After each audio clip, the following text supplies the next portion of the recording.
Makna akhir dari hasil pendidikan seseorang itu terletak pada sejauh mana hal yang mereka pelajari itu dapat membantu mereka dalam menyelesaikan diri sesuai dengan kebutuhan-kebutuhan hidupnya dan juga pada tuntutan masyarakat.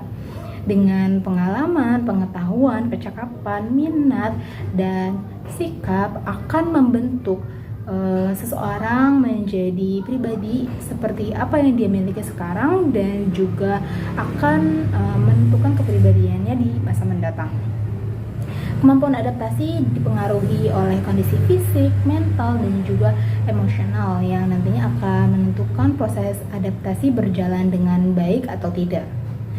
Manusia itu adalah individu yang aktif dengan tujuan dan juga aktivitas yang berkesinambungan. Dia berusaha untuk memuaskan kebutuhan-kebutuhan jasmaninya dan juga semua dorongan yang memberi peluang kepadanya untuk berfungsi sebagai anggota kelompoknya. Penyesuaian diri adalah proses dan juga merupakan salah satu ciri dari kepribadian yang sehat mentalnya.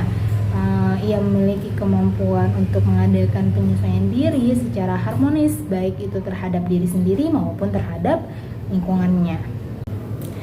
Pengertian penyesuaian diri.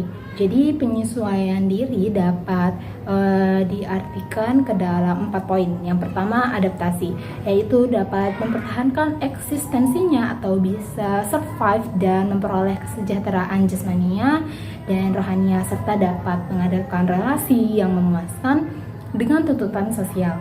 Kemudian yang kedua yaitu konformitas, yang berarti menyesuaikan sesuatu dengan standar ataupun prinsip. Yang ketiga yaitu penguasaan, di mana ia harus memiliki kemampuan untuk membuat rencana dan juga mengorganisasi respon-respon sedemikian rupa sehingga bisa mengatasi segala macam konflik yang ada. Kemudian yang keempat dapat juga diartikan sebagai penguasaan dan kematangan emosional, di mana kematangan emosional sendiri maksudnya secara positif ia memiliki respon emosional yang tepat pada segala situasi.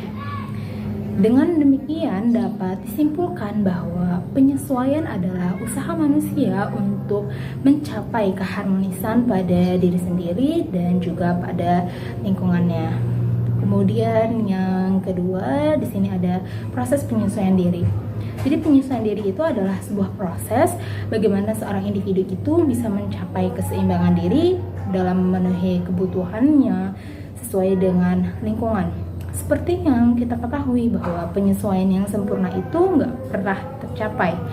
Penyesuaian yang sempurna terjadi jika manusia itu selalu dalam keadaan seimbang antara dirinya dengan lingkungannya, yang dimana nantinya tidak ada lagi kebutuhan yang tidak terpenuhi dan dimana semua fungsi individu itu berjalan normal.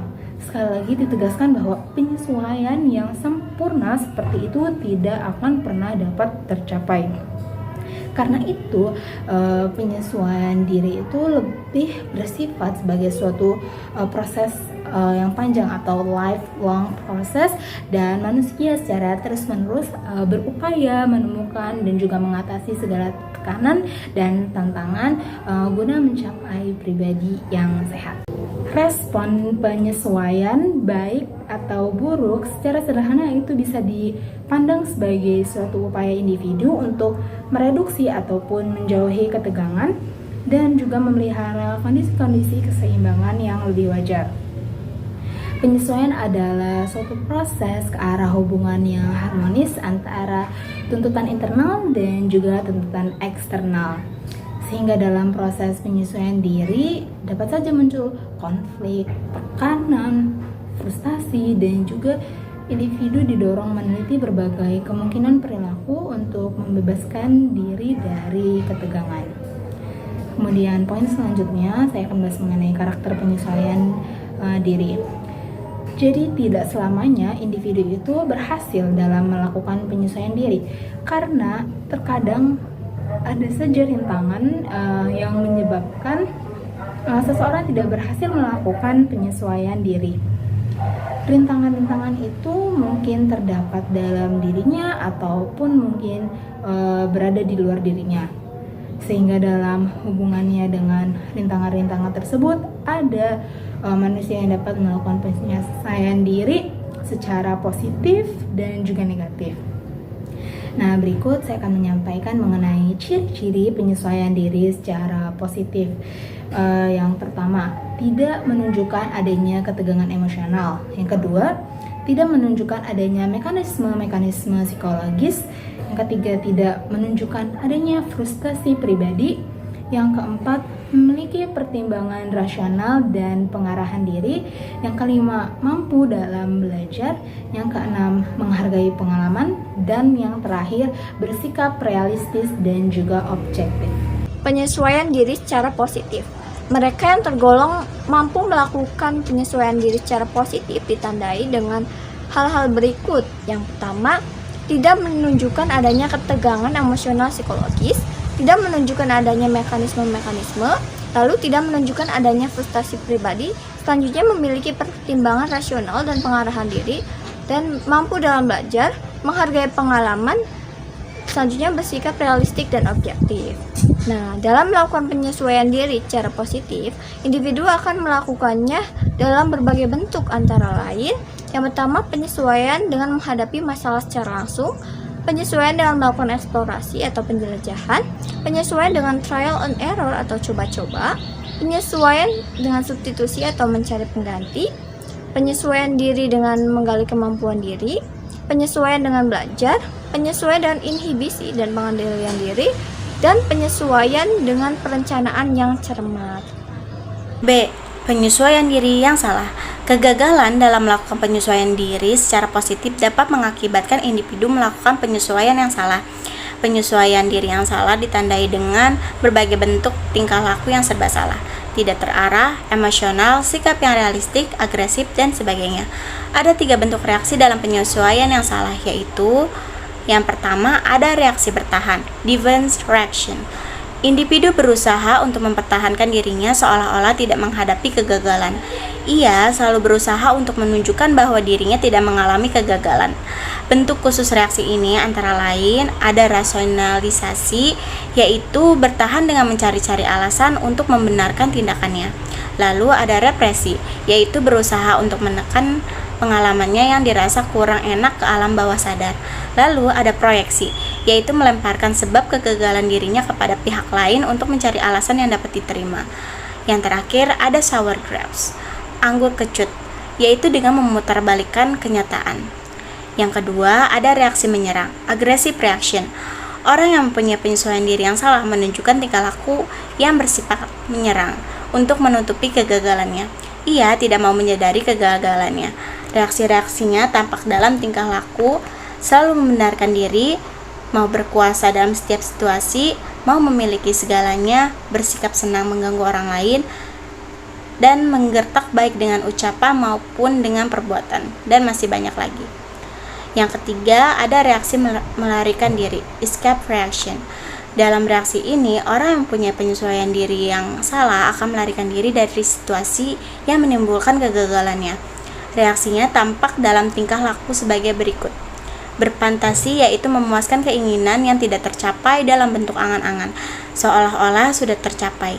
Minuman-minuman keras, bunuh diri, menjadi pecandu narkotika, dan regresi, yaitu kembali kepada tingkah laku yang semodel dengan tingkat perkembangan yang lebih awal.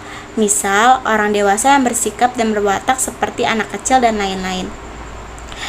Yang keempat, ada faktor-faktor yang mempengaruhi proses penyesuaian diri. Penentuan penyesuaian identik dengan faktor-faktor yang mengatur perkembangan dan terbentuknya pribadi secara bertahap. Penentu-penentu itu dapat dikelompokkan sebagai berikut. Ada kondisi-kondisi fisik, termasuk di dalamnya keturunan, konstitusi fisik, susunan saraf, kelenjar, dan sistem otot, kesehatan, penyakit, dan sebagainya. Lalu ada perkembangan dan kematangan, khususnya kematangan intelektual, sosial, moral, dan emosional. Lalu ada penentu psikologis, termasuk di dalamnya pengalaman belajarnya, pengkondisian, penentuan diri, atau bisa disebut dengan self-determination. Lalu ada kondisi lingkungan, khususnya sekolah dan keluarga. Lalu ada penentu kultural, termasuk agama. Kondisi jasmania. Kondisi jasmania seperti pembawaan dan struktur fisik dan temperamen sebagai disposisi yang diwariskan, aspek perkembangan secara intrinsik berkaitan erat dengan susunan tubuh. Schechter mengemukakan bahwa terdapat korelasi yang tinggi antara tipe-tipe bentuk tubuh dan tipe-tipe temperamen. Misalnya, orang yang tergolong ectomorph, yaitu yang ototnya lemah, tubuhnya rapuh, biasanya ditandai dengan sifat-sifat yang menahan diri, segan dalam aktivitas sosial, pemalu, dan sebagainya.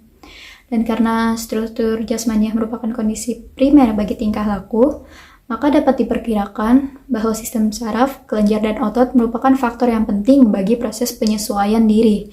Beberapa penelitian menunjukkan bahwa gangguan-gangguan dalam sistem saraf, kelenjar, dan otot dapat menimbulkan gejala-gejala gangguan mental, tingkah laku, dan juga kepribadian. Dengan demikian, kondisi sistem-sistem tubuh yang baik merupakan syarat bagi tercapainya proses penyesuaian diri yang baik. Di samping itu, kesehatan dan penyakit jasmani juga berhubungan dengan penyesuaian diri. Kualitas penyesuaian diri yang baik hanya dapat diperoleh dan dipelihara dalam kondisi kesehatan jasmaniah yang baik pula. Ini berarti bahwa gangguan penyakit jasmania yang diderita oleh seseorang akan mengganggu proses penyesuaian dirinya. Gangguan penyakit yang kronis dapat menimbulkan kurangnya kepercayaan pada diri sendiri, perasaan rendah diri, ketergantungan, perasaan ingin dikasihani, dan sebagainya. Lalu ada perkembangan, kematangan, dan penyesuaian diri. Dalam proses perkembangan, respon anak berkembang dari respon yang bersifat instiktif menjadi respon yang diperoleh melalui belajar dan pengalaman. Dengan bertambahnya usia perubahan dan perkembangan respon, tidak hanya melalui proses belajar saja, melainkan anak juga menjadi matang untuk melakukan respon dan ini menentukan pola-pola penyesuaian dirinya. Sesuai dengan hukum perkembangan, tingkat kematangan yang dicapai berbeda antara individu yang satu dengan lainnya, sehingga pencapaian pola-pola penyesuaian diri pun berbeda pula. Dengan kata lain, pola penyesuaian diri ini akan bersifat bervariasi sesuai dengan tingkah perkembangan dan kematangan yang dicapainya. Di samping itu, hubungan antara penyesuaian dengan perkembangan dapat berbeda menurut jenis aspek perkembangan yang dicapai. Kondisi perkembangan mempengaruhi setiap aspek kepribadian, seperti emosional, sosial, moral, keagamaan, dan intelektual. Dalam fase tertentu, salah satu aspek mungkin lebih penting daripada kematangan sosial, dan kematangan emosional merupakan yang terpenting dalam penyesuaian diri. Contohnya, misalnya banyak orang yang telah mengetahui bahwa menolong itu baik, tapi banyak juga yang tidak melakukannya. Lalu, penentuan psikologis terhadap penyesuaian diri. Banyak sekali faktor psikologis yang mempengaruhi penyesuaian diri. Di antaranya adalah pengalaman, belajar, kebutuhan determinasi diri, dan frustasi. Yang pertama, pengalaman. Tidak semua pengalaman mempunyai arti bagi penyesuaian diri. Pengalaman-pengalaman tertentu yang mempunyai arti dalam penyesuaian diri adalah pengalaman yang menyenangkan dan pengalaman traumatik atau menyusahkan. Pengalaman yang menyenangkan, misalnya memperoleh hadiah dalam suatu kegiatan, cenderung akan menimbulkan proses penyesuaian diri yang baik, dan sebaliknya, pengalaman traumatik akan menimbulkan penyesuaian yang kurang baik atau mungkin salah sesuai. Yang kedua, belajar. Proses belajar merupakan suatu dasar yang fundamental dalam penyesuaian diri. Karena melalui belajar ini akan berkembang pola-pola respon yang akan membentuk kepribadian. Sebagian respon-respon dan ciri-ciri kepribadian lebih banyak yang diperoleh dari proses belajar daripada yang diperoleh secara diwariskan. Dalam proses penyesuaian diri, belajar merupakan suatu proses modifikasi tingkah laku sejak fase-fase awal dan berlangsung terus sepanjang hayat dan diperkuat dengan kematangan. Yang ketiga, determinasi diri. Dalam proses penyesuaian diri, di samping ditentukan oleh faktor-faktor tersebut di atas, orang itu sendiri menentukan dirinya, terdapat faktor kekuatan yang mendorong untuk mencapai sesuatu yang baik atau buruk, untuk mencapai taraf penyesuaian yang tinggi, dan atau merusak diri. Faktor-faktor itulah yang disebut determinasi diri. Determinasi diri mempunyai peranan penting dalam proses penyesuaian diri. karena mempunyai peranan dalam pengendalian arah dan pola penyesuaian diri. Keberhasilan atau kegagalan penyesuaian diri akan banyak ditentukan oleh kemampuan individu dalam mengarahkan dan mengendalikan dirinya. Meskipun sebetulnya situasi dan kondisi tidak menguntungkan bagi penyesuaian dirinya. Ada beberapa orang dewasa yang mengalami penolakan ketika masa kanak-kanak, tetapi mereka dapat menghindarkan diri dari pengaruh negatif karena dapat menentukan sikap dan arahnya sendiri. Lingkungan sebagai penentu penyesuaian diri. Berbagai lingkungan anak seperti keluarga dan pola hubungan di dalamnya, sekolah, masyarakat, kultur, dan agama berpengaruh terhadap penyesuaian diri anak. A. Pengaruh rumah dan keluarga. Dari sekian banyak faktor yang mengkondisikan penyesuaian diri, faktor rumah dan keluarga merupakan faktor yang sangat penting. Karena keluarga merupakan satuan kelompok sosial terkecil. Interaksi sosial ini kemudian akan dikembangkan di masyarakat. B. Hubungan orang tua dan anak. Pola hubungan antara orang tua dengan anak akan mempunyai pengaruh terhadap proses penyesuaian diri anak-anak. Beberapa pola hubungan yang dapat mempengaruhi penyesuaian diri antara lain: 1. Menerima atau acceptance, yaitu situasi hubungan di mana orang tua menerima anaknya dengan baik. Sikap penerimaan ini dapat menimbulkan suasana hangat dan rasa aman bagi anak. 2. Menghukum dan disiplin yang berlebihan. Dalam pola ini, hubungan orang tua dengan anak bersifat keras. Disiplin yang ditanamkan orang tua terlalu kaku dan berlebihan, sehingga dapat menimbulkan suasana psikologis yang kurang menguntungkan anak. 3. Memanjakan dan melindungi anak secara berlebihan. Perlindungan dan pemanjaan secara berlebihan dapat menimbulkan perasaan tidak aman, cemburu, rendah diri, canggung, dan gejala-gejala salah suai lainnya. 4. Penolakan, yaitu pola hubungan di mana orang tua menolak kehadiran anaknya. Beberapa penelitian menunjukkan bahwa penolakan orang tua terhadap anaknya dapat menimbulkan hambatan dalam penyesuaian diri. C. Hubungan saudara. Suasana hubungan saudara yang penuh persahabatan, kooperatif, saling menghormati, penuh kasih sayang mempunyai kemungkinan yang lebih besar untuk tercapainya penyesuaian yang lebih baik. Sebaliknya, suasana permusuhan, perselisihan, iri hati, kebencian, dan sebagainya dapat menimbulkan kesulitan dan kegagalan penyesuaian diri. D. Masyarakat. Keadaan lingkungan masyarakat di mana individu berada merupakan kondisi yang menentukan proses dan pola-pola penyesuaian diri. Kondisi studi menunjukkan banyak gejala tingkah laku salah suai bersumber dari keadaan masyarakat. Pergaulan yang salah di kalangan remaja dapat mempengaruhi pola-pola penyesuaian dirinya. Sekolah. Sekolah mempunyai peranan sebagai media untuk mempengaruhi kehidupan intelektual, sosial, dan moral para siswa. Suasana di sekolah baik sosial maupun psikologis menentukan proses dan pola penyesuaian diri. Di samping itu, hasil pendidikan yang diterima anak di sekolah akan merupakan bekal bagi proses penyesuaian diri masyarakat, kultural, dan agama sebagai penentu penyesuaian diri. Proses penyesuaian diri anak mulai dari lingkungan keluarga, sekolah, dan masyarakat secara bertahap dipengaruhi oleh faktor-faktor kultur dan agama. Lingkungan kultural ini di mana individu berada dan berinteraksi akan menentukan pola-pola penyesuaian dirinya. Contohnya tata cara kehidupan di sekolah, di masjid, gereja, dan semacamnya akan mempengaruhi bagaimana anak menempatkan diri dan bergaul dalam masyarakat sekitarnya. Agama memberikan suasana psikologis tertentu dalam mengurangi konflik, frustasi, dan ketegangan lainnya. Agama juga memberikan suasana damai dan tenang bagi anak. Agama merupakan sumber nilai kepercayaan dan pola-pola tingkah laku yang akan memberikan tuntunan bagi arti, tujuan, dan kestabilan hidup manusia. Kehidupan yang efektif menuntut adanya runtunan hidup yang mutlak. Sembahyang dan berdoa merupakan medium dalam agama untuk menuju ke arah kehidupan yang berarti. Agama memegang peranan penting sebagai penentu dalam proses penyesuaian diri.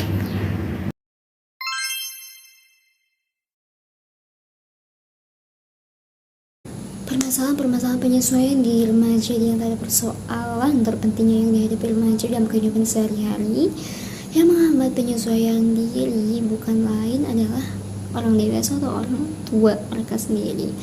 Contoh, sikap orang tua yang menolak. Penolakan orang tua terhadap anaknya dapat dibagi menjadi dua, yaitu penolakan yang mungkin merupakan penolakan tetap awal di mana orang tua merasa tidak sayang kepada anaknya. Yang kedua, penolakan dalam bentuk berpura-pura tidak tahu keinginan anaknya. Contoh, orang tua memberi tugas kepada anaknya berbarengan dengan rencananya untuk pergi nonton bersama dengan teman sejawatnya. Hasil kedua macam penolakan tersebut ialah remaja tak dapat menyesuaikan diri, cenderung untuk menghabiskan waktunya di luar rumah. Di samping itu, sikap orang tua yang terlalu mengekang dan otoriter juga akan mengganggu pertumbuhan remaja. Selanjutnya, perbedaan perlakuan antara anak laki-laki dan perempuan juga akan mempengaruhi hubungan antara mereka karena akan menimbulkan rasa iri hati. Penyesuaian diri remaja dengan kehidupan di sekolah. Permasalahan penyesuaian diri di sekolah mungkin akan timbul ketika remaja memasuki jenjang sekolah yang baru, di mana mereka harus kembali mengenali lingkungan baru, berkenalan dengan lingkungan baru yang belum tentu akan cocok dengan mereka. Persoalan-persoalan umum yang seringkali dihadapi remaja antara lain memilih sekolah. Jadi seyogianya kita tidak mendikte mereka agar memilih sekolah tertentu sesuai keinginan kita. Orang tua atau pendidik hendaknya mengarahkan pilihan sekolah sesuai dengan kemampuan, bakat, dan sifat pribadi sang anak tersebut.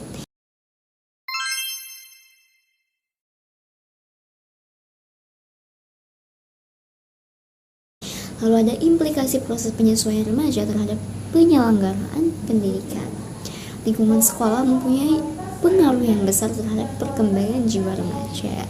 Kaitannya dengan pendidikan ini, peranan sekolah pada hakikatnya tidak jauh dari peranan keluarga, yaitu sebagai rujukan dan tempat perlindungan jika anak didik mengalami masalah. Oleh karena itu, adanya guru BK, guru itu untuk anak-anak tersebut. Upaya-upaya yang dilakukan untuk memperlancar proses penyesuaian pendidikan remaja, khususnya di sekolah, yang pertama itu menciptakan situasi sekolah yang dapat menimbulkan rasa betah. Yang kedua, menciptakan suasana belajar mengajar yang menyenangkan bagi anak. Yang ketiga, usaha memahami anak didik secara menyeluruh, baik prestasi belajar, sosial maupun aspek pribadinya. Yang keempat, menggunakan metode dan alat mengajar yang menimbulkan gairah belajar. Yang kelima, menggunakan prosedur evaluasi yang dapat memperbesar. Yang keenam, ruang kelas yang enak. Yang ketujuh, tertib dalam menjelaskan. Yang kedelapan, teladan dari para guru dalam segala segi pendidikan di sekolah. Yang ke-10, peranan program bimbingan dan penyuluhan yang sebaik-baiknya. Yang ke-11, situasi kepemimpinan yang penuh saling pengertian dan tanggung jawab. Yang ke-12, hubungan yang baik dan penuh pengertian antara sekolah dengan orang tua siswa di masyarakat. Ada pula sifat-sifat guru yang dituntut harus efektif. Ini sebagai berikut. Yang pertama, memberi kesempatan, tampak antusias dan berminat dalam aktivitas siswa, ramah dan optimis, mampu mengontrol diri, tidak mudah kacau dan teratur tindakannya, senang kelakar, mempunyai humor, mengetahui dan mengakui kesalahannya sendiri, jujur dan objektif dalam memperlakukan siswa, menunjukkan pengertian dan rasa simpati dalam bekerja dengan siswa-siswanya.